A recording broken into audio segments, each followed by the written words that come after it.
Hello journal friends, it's Erin here. April is almost upon us, and yet the urge to do pink, romantic, floral-inspired journal layouts has not yet abated, which means this is going to be another floral-inspired, elegant and delicate theme.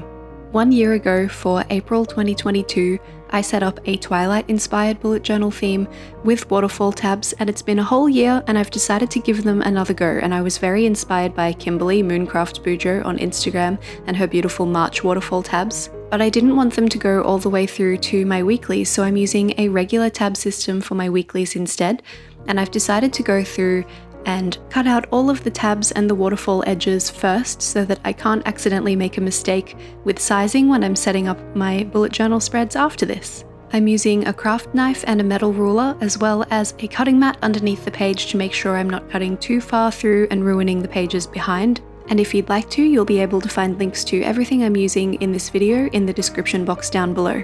To create waterfall tabs, you remove part of the edge of a series of pages, removing slightly less as you move forward through the book so that when the pages lay open, they make this beautiful waterfall effect. Then you can use washi tape to line the edges of each of those waterfall tabs, and the end result is a very striking looking theme that actually looks much more complicated to set up than it really is. I'll be using several washi tapes from several sets throughout this video. Some are the Tenohira Sakura collection from the washi tape shop, some are from the fragrance collection from the washi tape shop as well. The two glittery washi tapes are from Daiso Australia, and the solid pink is from Tokyo Hands. I'm also making sure to line the back of each waterfall tab as well, just to give a very polished look to each page.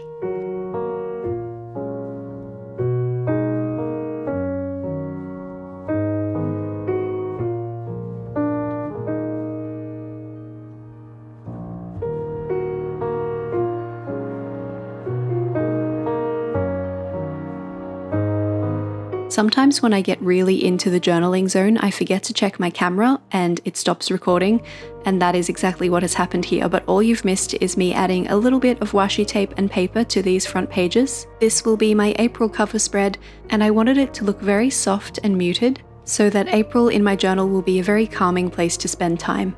I'm also using some floral elements from the washi tape shop's Fall Flowers PET tape, and I found these white skeleton leaves at Officeworks and I just couldn't resist. I'll link to some similar ones in the description for my international friends.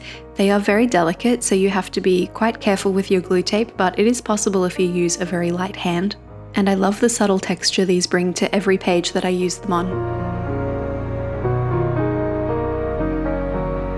I'm using a gold paint marker from ArtX for my April header, using the bullet end and not the brush end because I wanted a very clean, simple line.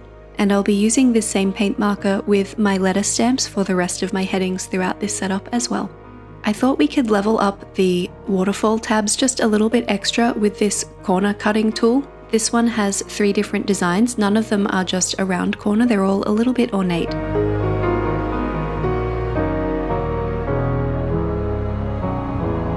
And I used my craft knife again, just freehand, to round off the corners of the tabs because they were too short to fit into one of those corner punch things. They're a bit wonky, but they'll do the job. My next spread is for my calendar, and it is obviously because of the waterfall tabs. The left page is quite a bit shorter than usual.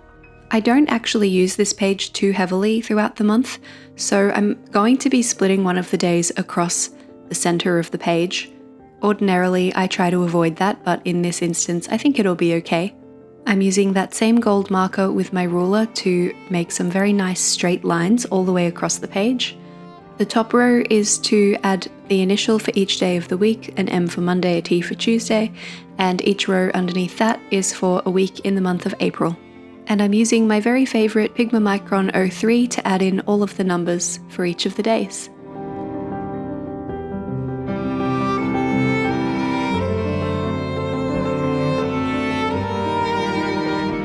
I didn't want to add too much decoration, and I think this washi tape from the fragrance floral set from the washi tape shop is perfect. Because of its white background, it is quite subtle on the page. But I actually finished that roll while I was setting this up, so farewell to that washi tape. It's a little bit sad, but also very satisfying to finish a roll of your favorite.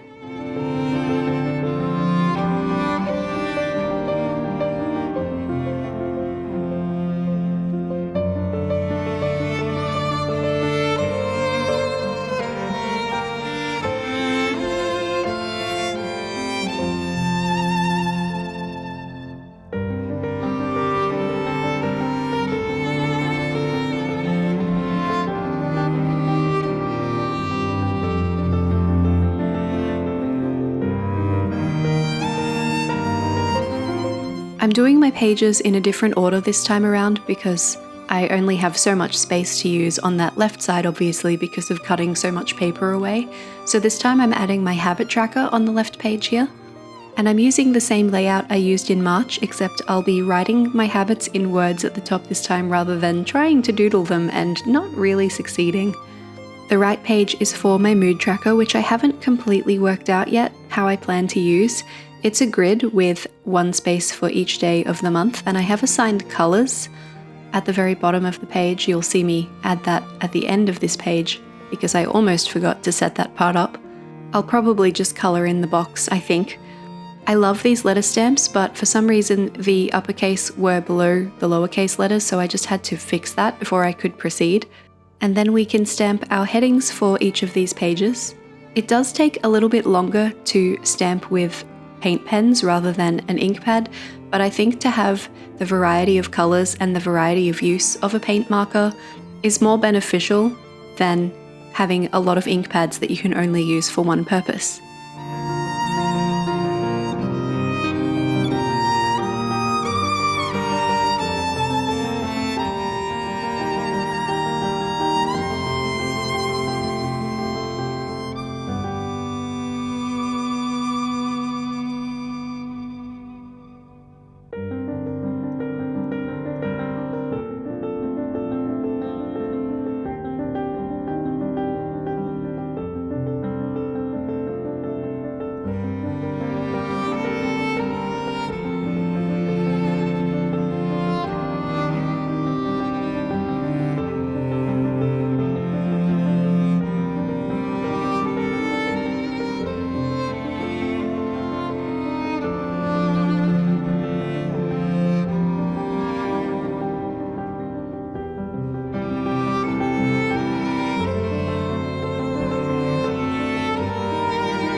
This left page is for my goals, musings, and favourites sections, and ordinarily they come a lot earlier in my page setup, but I wanted it to have a bit more page real estate, which is why I've left it until a little bit later when I have a bit more space to play with on this left page. Here I'm using the baby pink 800 Tombow to add a little bit of colour to the left side of each of these boxes so that I can then letter over the top of those and use that as my heading for this page.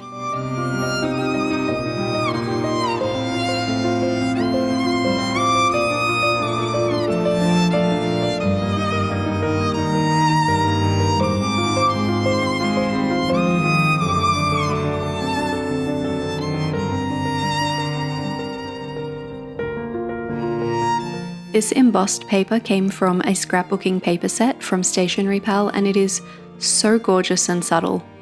It is a little bit thicker than I typically like in my journal, but I'll make an exception just this once.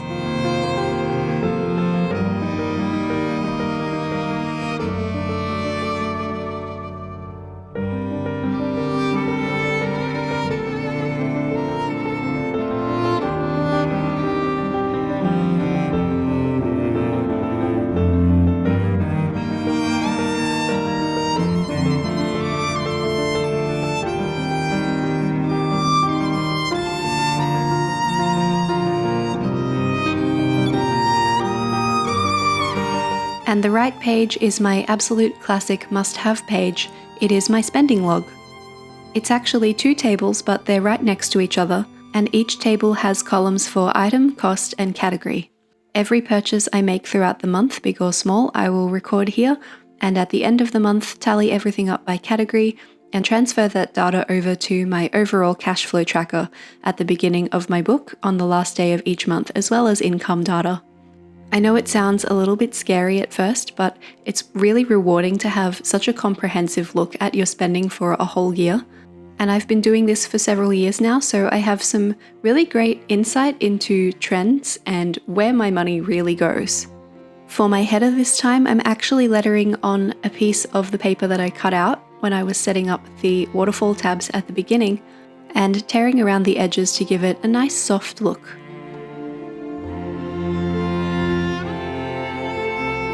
I've been deliberately waiting until my largest spread for this one. This is going to be my content calendar. I like nice big boxes for my content calendar because I have lots of social media accounts to manage across a month, and I like to plan out my content and even schedule it in advance so that throughout the month I don't need to worry about what's going up and when. I have a plan, all I have to do is stick to it. In essence, this is just another calendar spread, but I use it for a different purpose, so it's helpful for me to have two separate calendar spreads within my setup because they serve such different purposes.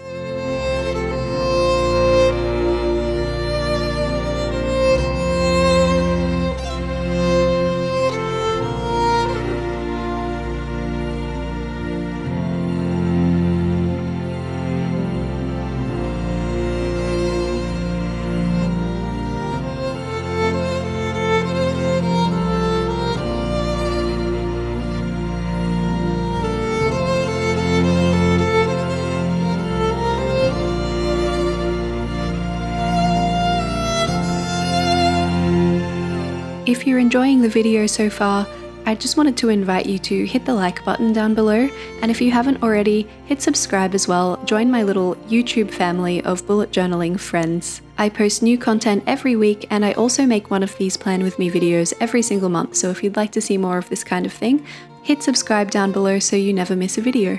I'm also very active over on Instagram. My account is @erinsmith.art, so if you'd like to see more from me through the week, now you know where to find me.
And last but most definitely not least, my first weekly spread for the month of April. This is actually where I spend most of my time on my journaling pages, so I like to make sure that they're quite pretty so that I enjoy the experience of using them.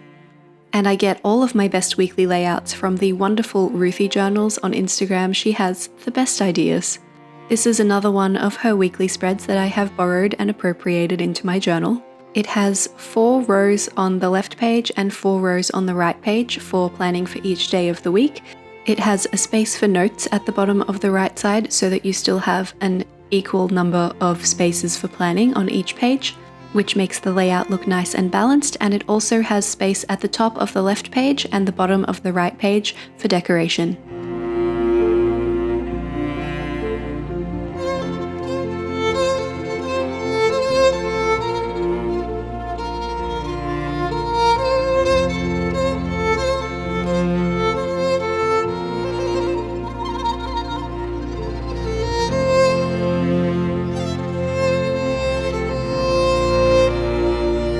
When I'm trying to create a very cohesive theme, one of my best tips is to use a little bit of each of your decoration elements on every page, if possible. I haven't been able to use these skeleton leaves on every page because the size of them just didn't permit, and I didn't want to cut them down at all, but on the pages where I could fit them, I used them, and I've used the same washi tapes consistently and the same pens consistently throughout the layout to give it this very cohesive look.